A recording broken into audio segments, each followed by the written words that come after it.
Welcome दोस्तों, आप सभी का स्वागत है। बात करेंगे आपके सामने एक सब्जेक्ट कोड है BHIC 105।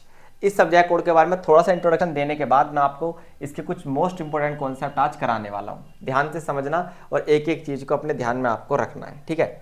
एक तो इसमें कंफ्यूज मत होना, ये जो क्वेश्चन है यहाँ पर ये लगभग 2 बार डल गया, सेम ही क्वेश्चन, इसको हटा देना, ठीक। अब चलते हैं आगे। तो आज जो हम विषय की बात कर रहे हैं वो है आपके सामने BHIC का 105 सब्जेक्ट कोड, ठीक है। नाम क्या है इसका, आप कह सकते हैं पूर्व मध्यकाल। यहां पर हम भारतीय इतिहास तो पढ़ेंगे, लेकिन कौन सा पढ़ेंगे? पूर्व मध्यकालीन भारतीय इतिहास। पूर्व मध्यकालीन भारतीय इतिहास को हम यहां पर थोड़ा सा गौर कर रहे हैं दोस्त। अबे पूर्व मध्यकालीन इतिहास का मतलब है 750 से लेकर 1206 तक का जो पीरियड है। 1206 क्यों? क्योंकि 1206 में ही आप देखेंगे दिल्ली सल्तनत की स्थापना हुई है। 1206 में क्या हुआ है, आप याद रखना, दिल्ली सल्तनत की स्थापना ही 1206 में आपको देखने के लिए मिल जाएगी। क्लियर? चलिए, तो इतिहास की बात कर रहे हैं और पूर्व मध्यकाल की बात कर रहे हैं, या फिर इसे प्रारंभिक मध्यकाल भी आप कह सकते हैं। तो ज्यादातर कॉन्सेप्ट मैंने यहाँ पर प्रारंभिक मध्यकाल के ही रखे हैं। आप ध्यान से देखिए, ये तीनों क्वेश्चन तो सेम ही पैटर्न के सवाल हैं, बस अंतर क्या है, यहां पर क्या है, प्रारंभिक मध्यकाल में मंदिर वास्तुकला, प्रारंभिक मध्यकाल में विज्ञान और तकनीक, प्रारंभिक मध्यकाल में मूर्तियां, सभी कुछ आप देख सकते हैं यहां पर प्रारंभिक मध्यकाल में ही आपको देखने के लिए मिलेगा।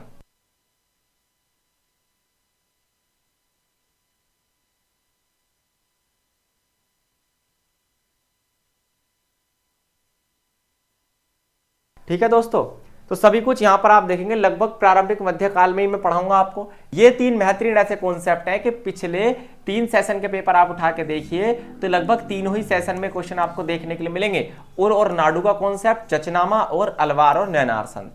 चलिए दोस्त, तो करें कहानी को स्टार्ट। फिर भी यदि आपको लगता है कि मटेरियल थोड़ा कम है और आपको और मटेरियल की आवश्यकता है तो आप क्या कर सकते हैं, ये हमारा व्हाट्सएप नंबर है जो आपको स्क्रीन पर भी दिखाई दे रहा होगा, ठीक है। इस व्हाट्सएप नंबर पर आप क्या कर सकते हैं, गेस्ट पेपर, सोल्ड असाइनमेंट वगैरह आप हमसे परचेज कर सकते हैं। फ्री PDF आपको टेलीग्राम चैनल पर मिल जाएगी। अब चलिए कहानी को करते हैं स्टार्ट उर और नाडू से। अभी मैंने आपको बताया कि यहां पर जो हम इतिहास की बात कर रहे हैं वो पूर्व मध्यकाल है। ये उर और नाडू का कॉन्सेप्ट है, ये भी प्रारंभिक मध्यकालीन ही इतिहास है, लेकिन ये दोनों संबंध, इन दोनों शब्दों का संबंध दक्षिण भारत से है। दक्षिण भारत में प्रशासन को अच्छे तरीके से चलाने के लिए, कुछ आप कह सकते हैं राजस्व को इकट्ठा करने के लिए टैक्स कलेक्शन सिस्टम के रूप में उर और नाडु व्यवस्था लगभग चोल शासन के आसपास, जब चोल शासन का समय था, क्योंकि दक्षिण भारत में 3 ही राजवंशों का शासन रहा है, एक है चोल, दूसरा चेर और तीसरा है पांड्य। तो चोल, चेर और पांड्य शासन के दौरान लगभग आप कह सकते हैं क्या, दक्षिण भारत में उर और नाडु प्रशासनिक व्यवस्था रही है। इसमें उर का कॉन्सेप्ट अलग है, नाडु का कॉन्सेप्ट अलग है। इसे पढ़ाने से पहले मैं आपको बता दूं कि सबसे ऊपर यहाँ पर क्या होता था, इस व्यवस्था में राजा होता था। राजा ने अपने साम्राज्य को बड़े बड़े टुकड़ों में बांटा था, जिसे हम क्या कहते थे, नाडु कहते थे। और नाडु जो कि एक बड़े कस्बे के तौर पर आप कह सकते हैं, राज्य के तौर पर थे, उससे नीचे ग्रामीण स्तर पर बांटे गए थे उर। तो इस तरीके से 3 आप कह सकते हैं केंद्र बनाए हुए थे सत्ता के, या फिर आप ये भी कह सकते हैं कि 3 स्तरों में बांटी हुई थी सत्ता। इस विकेंद्रीकरण को ही आप यहां पर उर और नाडु कह रहे हैं। तो सबसे पहले नाडु को समझते हैं। नाडु जो है कई उरों को, यानी कि कई गांवों को मिलाकर एक समूह जो बनता था उसे नाडु कहते थे। इसे आप जिला प्रशासन की तरह मान सकते हैं। तो राजा ने अपने साम्राज्य को कई जिलों में विभाजित किया हुआ है, यानी नाडु मतलब यहां पर क्या हो गया, जिला हो गया। और यहां पर उर का मतलब क्या हो गया, उर का मतलब हो गया गांव। तो गांव और जिले में जो शासन को बांटा हुआ था वही है ये। इसका नेतृत्व किसानों द्वारा, वो भी कैसे, पैसे वाले किसानों द्वारा, व्यापारियों द्वारा और स्थानीय मुखियाओं के हाथों में होता था। मतलब सिर्फ इतना सा है कि हर गांव का जो सरपंच है वो नाडु का सदस्य होता था, जिला परिषद का सदस्य होता था। नाडु के प्रमुख कर्तव्य क्या होते थे भाई, टैक्स को कलेक्ट करना, हर उर के अंदर क्या करना, टैक्स को कलेक्ट करना, न्यायिक काम करना और स्थानीय शासन को चलाना, ठीक है। इसे नट्टार नामक शक्तिशाली जमींदार चलाते थे। तो नाडु को चलाने वाले कौन होते थे, नट्टार होते थे। दूसरी तरफ है आपके उर का कॉन्सेप्ट। उर जो है नाडु से छोटी प्रशासनिक इकाई है, जो गांव के स्तर की सभा जो बनाई जाती थी, गांव स्तर पर जो सभा होती थी, जिसमें छोटे छोटे जमींदार, किसान और वहां के निवासी सभी क्या करते थे, एक साथ रहकर यहां पर शासन चलाते थे। तो आप कह सकते हैं ये पंचायत व्यवस्था है, ये जिला परिषद है आज के समय की। भूमि का टैक्स कलेक्ट करना, सिंचाई प्रबंधन और छोटे छोटे ग्रामीण कार्य उर द्वारा ही किए जाते थे। यहां पर सभी लोग भाग ले सकते थे। प्रमुख फैसले तो जमींदार और कुछ महत्वपूर्ण वर्ग ही लेते जिनके पास पैसा होता है आज की तरह। ठीक है। तो उर क्या है, ग्रामीण स्तर का प्रशासन, नाडु क्या है, जिला स्तर का प्रशासन, और उससे ऊपर तो राजा होता था। उर अपने क्षेत्र से क्या करते थे, आप याद रखिए, उर वाले क्षेत्र से टैक्स कलेक्ट करके नाडु को दिया जाता था, और नाडु के अंदर जो नट्टार नाम के अधिकारी होते थे वो टैक्स को कलेक्ट करके राजा तक पहुंचाते थे। इसे आप एक तरीके से ये भी कह सकते हैं जैसे यूरोप में सामंती व्यवस्था हुआ करती थी, ठीक वैसे ही आपको उर और नाडु का कॉन्सेप्ट देखने के लिए मिल जाएगा। आगे चले, अब ये चचनामा क्या है। चच नामक कुछ नहीं है, सिर्फ और सिर्फ एक ऐसी आप कह सकते हैं पुस्तक है, एक ऐसी पुस्तक है जो सिंध पर, सिंध जो स्थान है आज के समय पाकिस्तान में है, पहले भारत में हुआ करता था। तो सिंध पर जब अरबियों ने, अरब के लोगों ने सिंध पर क्या की थी, अरबों की विजय है ना, आप कह सकते हैं अरबों की जो विजय है, जीत है, उसके बारे में बताती है। तो 13वीं शताब्दी के आसपास ये लिखा गया था, यानी कि दिल्ली सल्तनत पीरियड में। लेकिन दिखाता क्या है, ये एक फारसी ग्रंथ है ना। अरबी लोग जो होते हैं सामान्यतः फारसी और अरबी भाषा ही जानते हैं, तो फारसी भाषा में इस ग्रंथ को लिखा गया था, जिसने हमें महत्वपूर्ण बात जो बताई उसे आप हाईलाइट कीजिए। क्या बताई, 712 में सिंध पर जब अरबों का क्या हुआ था दोस्तों, आक्रमण हुआ था। अरब लोगों ने जब 712 ईस्वी में सिंध पर आक्रमण किया था, सिंध जो कि पंजाब के जस्ट पास में सिंधु नदी के किनारे एक शहर है, वो आज के समय पाकिस्तान में, पहले भारत में हुआ करता था विभाजन से पहले। तो सिंध पर जब अरबों ने आक्रमण किया था 712 में मोहम्मद बिन कासिम के नेतृत्व में, उसी आक्रमण का वर्णन आपको चचनामा में मिलेगा। इसे अली कुफी नामक राइटर ने लिखा था 1216 में, मतलब वही 13वीं शताब्दी के आसपास इसे लिखा गया था, 500 साल के बाद लगभग।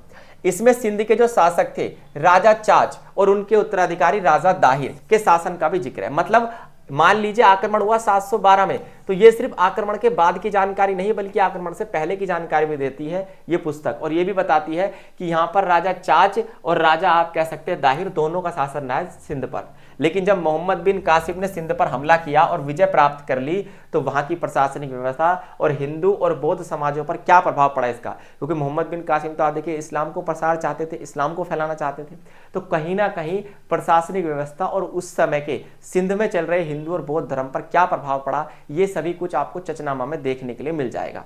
ये भी दिखाता है कि किस तरीके से भारत के अंदर भारत इस्लामिक संबंध रहे, क्योंकि मोहम्मद बिन कासिम आप देखिए कट्टर इस्लामिक आक्रमणकारी था, तो इसने किस तरीके से भारतीय धर्मों को प्रभावित किया, ये भी आपको चचनामा में देखने के लिए मिल जाएगा। आगे यदि चले तो अलवार और नैनार कौन थे, भाई तमिल भक्ति संत थे, जिन्होंने महत्वपूर्ण भूमिका किस चीज में निभाई, आप कह सकते हैं सर भक्ति आंदोलन, जिसकी शुरुआत दक्षिण भारत से हुई थी हिंदू धर्म के प्रचार और प्रसार के लिए, हिंदू धर्म को फैलाने के लिए, इसलिए भक्ति आंदोलन में अलवार और नैनार संतों ने महत्वपूर्ण भूमिका निभाई थी। अब ये नैनार कौन है, नैनार शिव के भक्त हैं, जिनकी संख्या लगभग 63 मानी जाती है। इन्होंने तेवरम नामक भक्ति काव्य की रचनाएं भी की थी। प्रमुख नैनार संतों में आपको अप्पर, समंदर और सुंदरर ये आपको देखने के लिए मिलेंगे, मतलब 63 फेमस हैं, ठीक है। ये आपके नैनार संत हो गए। अलवार यानी कि देखिए नाम में ही वाह आ रहा है, इसमें ऐसे आप याद कर सकते हैं, वाह मतलब विष्णु, तो विष्णु के भक्त होते हैं कौन, आपके अलवार संत। लगभग 12 महत्वपूर्ण अलवार संत माने जाते हैं। इन्होंने नालीर दिव्या प्रबंधन नामक ग्रंथ की रचना की थी। प्रमुख अलवार संतों में आपको नामलावार और तिरुमंगई ये दो महत्वपूर्ण संत आपको देखने के लिए मिल जाएंगे। क्लियर, तो इनकी बस इतना सा योगदान है, इससे ज्यादा आपसे नहीं पूछा जाएगा। प्रारंभिक मध्यकाल की अब कहानी हो जाती है स्टार्ट, जिसमें मैं आपको विज्ञान प्रौद्योगिकी है ना और जितनी भी महत्वपूर्ण क्वेश्चन मैंने आपको बताए थे सभी कुछ यहाँ पे कराऊंगा। सबसे पहले साइंस एंड टेक्नोलॉजी की बात करते हैं। देखिए साइंस एंड टेक्नोलॉजी किस किस क्षेत्र में, लगभग ये प्रारंभिक मध्यकाल का जो समय रहा है जो मैंने आपको बताया था, इस काल में चाहे गणित हो, खगोल शास्त्र हो, चिकित्सा हो, धातु विज्ञान, ठीक है, कृषि हो या फिर स्थापत्य कला हो, इन सभी क्षेत्रों में महत्वपूर्ण विकास हुआ था इस काल के अंदर। जैसे मैंने सभी को बांटा हुआ है, गणित और खगोल शास्त्र में क्या हुआ, भास्कराचार्य का नाम आपने सुना होगा या फिर जिन्हें भास्कर सेकंड भी कहते हैं, अपने ग्रंथ लीलावती और बीज गणित में अंक गणित और बीज गणित की उन्नत तकनीकें उन्होंने बताई। ग्रहों की गति बताई, सौर मंडल से संबंधित कई अवधारणाएं दी। उन्होंने पृथ्वी के घूर्णन के बारे में और गुरुत्वाकर्षण के बारे में भी चर्चा की थी। देख रहे हो, ये वो समय है लगभग आपसे आप कह सकते हैं 1000 साल पहले, मिनिमम 1000 साल पहले ये सब कुछ चर्चा भास्कराचार्य ने अपने ग्रंथ में कर दी थी। इसके अलावा आप यहाँ पर आर्यभट्ट को भी रख सकते हैं, ठीक है दोस्त। नेक्स्ट आपके चिकित्सा विज्ञान की बात करें तो हमारी पूरी मेडिसिन फील्ड जो थी आयुर्वेद पर टिकी हुई थी। आपने माधवकर का नाम तो सुना ही होगा, जिन्होंने माधव निदान पुस्तक लिखी थी। माधव निदान, निदान का मतलब होता है खोज खबर करना, पहचान करना। तो माधव निदान एक ऐसी पुस्तक है जिसमें रोगों को पहचान करने के लिए, उनका उपचार करने के लिए क्या की गई है, जानकारी दी गई है, ठीक है। इसके अलावा सुश्रुत संहिता और चरक संहिता, जिसकी रचना महान आप कह सकते हैं महर्षि चरक ने की थी, चरक संहिता की रचना। इसके अंदर आपको आयुर्वेद विज्ञान की जानकारी मिल जाएगी। आयुर्वेदिक औषधियों में धातुओं का उपयोग किया जाने लगा और इसके अलावा रोगों के नए नए उपचार के तरीके सामने यहां पर आए। तो इट मींस काफी ही एडवांस टेक्नोलॉजी, आप ये शब्द अपने दिमाग में याद रखेंगे कि काफी एडवांस साइंस एंड टेक्नोलॉजी आपको यहां पर देखने के लिए मिल रही है दोस्त। इस बात पर आप लगा लेंगे क्या स्टार। बात समझ में आई या नहीं आई, जल्दी बताइए। यहां तक कोई दिक्कत या परेशानी हो तो आगे चलें। नेक्स्ट, इसके अलावा धातु विज्ञान की बात करें तो दिल्ली का लौह स्तंभ तो आपने सभी ने देखा ही है, जिसमें अभी तक जर नहीं लगती है ना, अभी तक जर नहीं लगी, आप ऐसा भी कह सकते हैं, क्योंकि 98% वो लगभग शुद्ध लोहे से बना हुआ है। तलवारें, भाले, कवच, तीर, ये सारे उन्नत हथियार बनाए जाते थे धातु का इस्तेमाल करके। बेलनाकार और गुंबदाकार संरचनाएं भी कई बार धातु कस्टिंग तकनीकों से ही बनाई जाती थी। तो धातु का इस्तेमाल इतने अच्छे से हम लोग जानते थे कि जो कुतुब मीनार के पास लौह स्तंभ दिल्ली का लगा हुआ है उसमें आज तक जर नहीं लगा। 1000 साल से ऊपर आप इसको देखेंगे हो चुके हैं। इसके अलावा कृषि तकनीक और सिंचाई तकनीकों की बात करें तो जल चक्र प्रणाली थी, फसल चक्र यानी कि क्रॉप रोटेशन यहां पर होता था। मिट्टी की क्षमता, उर्वर क्षमता को बढ़ाने के लिए कई तकनीकों का इस्तेमाल किया जाता था। धान और गन्ने की कई नई नई प्रजातियां उगाई जाने लग गई थी। ये सभी आप बुक में पॉइंट पढ़ चुके हैं। मेरा फर्ज बनता था यहां सिर्फ आपको क्या करना, कुछ महत्वपूर्ण पॉइंट से अवगत कराना, जिनको आप वहां जाके पेपर में एक्सप्लेन अच्छे से कर पाए दोस्त। आगे चले। अब प्रारंभिक मध्यकाल में मूर्तिकला कैसी थी? मूर्तिकला यानी विशेषकर यहां पर मंदिरों का निर्माण और धार्मिक गतिविधियों में मूर्तियां बनाई जाती थी। जैसे हिंदू मूर्तिकला की बात करें तो मध्य प्रदेश का खजुराहो मंदिर, तंजावुर, तमिलनाडु में तंजावुर का वृद्धेश्वर मंदिर जो भगवान विष्णु को समर्पित है ना। और यहां पर आप देखिए आपको शिव की मूर्ति भी मिल जाएगी, ठीक है। अच्छा, ये जो वृद्धेश्वर मंदिर है, ध्यान रखना ये चीज इंपॉर्टेंट है दोस्त, ये वृद्धेश्वर मंदिर, ठीक, और एक है विट्ठल मंदिर, ठीक है। वृद्धेश्वर मंदिर और विट्ठल मंदिर। वृद्धेश्वर मंदिर जो है भगवान शिव को समर्पित है दोस्त, कंफ्यूजन नहीं होनी इसमें। और विट्ठल मंदिर जो है यहाँ पर भगवान विष्णु से संबंधित है। तो जो खजुराहो का मंदिर है यहाँ पर आपको देवी देवताओं की यथार्थवादी मूर्तियां मिल जाएंगी। यथार्थवादी मतलब रियलिज्म बेस्ड, जो जैसा है उसको वैसा ही दिखाने की कोशिश की गई है।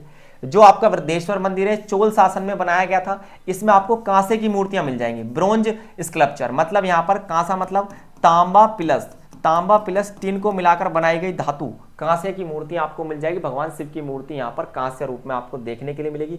उड़ीसा का कोणार्क का सूर्य मंदिर आप देखिए, कोणार्क जो स्थान है दोस्त उड़ीसा में है, इसमें सूर्य देवता को समर्पित एक मंदिर आपको देखने के लिए मिलेगा। बौद्ध मूर्तिकला की बात करें तो नालंदा और विक्रमशिला विश्वविद्यालय में आपको बुद्ध की शिक्षा को दर्शाने वाली मूर्तियां मिल जाएंगी। यानी भगवान बुद्ध की मूर्तियों के साथ साथ उनकी शिक्षाओं का लेखन, जो भी उन्होंने एजुकेशन से संबंधित बातें कही हैं, शिक्षा से संबंधित बातें कही हैं, वो सभी। इसके अलावा बिहार में आपको महाबोधि मंदिर, बुद्ध और बोधिस्त्व। इसके अलावा सबसे इंपॉर्टेंट है आपके स्तूप। स्तूप जो बनाए जाते थे वो आपको मिल जाएंगे। इसे सांची का स्तूप मध्य प्रदेश भोपाल के पास सांची में है ना। स्तूप के अलावा ढेर सारी वेदी बनाई जाती थी है ना, चैत्य बनाए जाते थे। ये सभी किस में बनाए जाते थे? बौद्ध और जैन धर्म के अंदर ही बनाए जाते थे। अब थोड़ा सा आगे चले तो जैन मूर्तिकला की बात कर सकते हैं हम। जैसे यहाँ पर आपको गोमतेश्वर में इसकी एक मूर्ति मिल जाएगी। दिलवाड़ा जैन मंदिर सबसे फेमस है राजस्थान के अंदर, ठीक। ये जो थी इनके अंदर ज्यादातर जो मूर्तिकला आपको मिलेगी वो जैन धर्म के जो धर्म गुरु होते हैं, जिन्हें आप तीर्थकर कहते हैं। जैसे आपके तीर्थकर मुख्य कौन कौन से हैं? ऋषभदेव जिन्होंने जैन धर्म की स्थापना की थी, पार्श्वनाथ जो कि 23वें तीर्थ कर रहे हैं, और अंतिम तीर्थकर के रूप में महावीर जैन, इनके स्कल्पचर्स आपको देखने के लिए मिलेंगे। लोक और वीर गाथा की मूर्तियां भी आपको देखने के लिए मिलेंगी। जैसे महाकाव्यों में रामायण और महाभारत से संबंधित मूर्तियां, वीर राजाओं की मूर्ति से राजा भोज की मूर्ति, महाराणा प्रताप की मूर्तियां, ये आपको देखने के लिए मिल सकती हैं, ठीक है दोस्त। तो ये सब स्कल्पचर है जो पूर्व मध्यकाल से संबंधित आपको देखने के लिए मिलेंगे, ठीक। तो मेन जो इंपॉर्टेंट कॉन्सेप्ट है वो मैंने यहाँ पर आपके साथ डिस्कस किए हैं। फिर भी यदि आपको लगता है और क्लास की जरूरत है तो आप हमारा एजुचक्र एप्लीकेशन डाउनलोड कर लीजिए। थैंक यू, धन्यवाद, नमस्कार।